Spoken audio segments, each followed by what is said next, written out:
ఈరోజు రైతు భరోసా విధి విధానాలను ఖరారు చేయడానికి రైతు సంఘాలను, రైతు కూలీ సంఘాలను, రాజకీయ పార్టీలను, వివిధ వర్గాల నుంచి సలహాలు సూచనలు తీసుకొని విధి విధానాలు ఖరారు చేసి పారదర్శకంగా ప్రజలకు వివరించే విధానపరమైన నిర్ణయం తీసుకోవడానికి రైతు భరోసా కోసము మంత్రివర్గ ఉపసంఘాన్ని నియమించినము.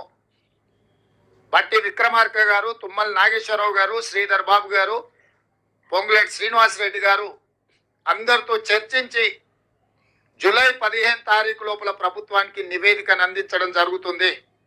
ఆ నివేదికను రాబోయే బడ్జెట్ సమావేశాలలో శాసనసభలో ప్రవేశపెట్టి అందరి శాసనసభ్యుల యొక్క అభిప్రాయం తీసుకొని భవిష్యత్ కార్యాచరణను, రైతు భరోసా విధి విధానాలను నిర్ధారించి ఆ నియమ నిబంధనల మేరకు అర్హులైన ప్రతి ఒక్కరికి రైతు భరోసా పథకాన్ని అమలు చేయాలని మా మంత్రివర్గం నిర్ణయం తీసుకున్నది.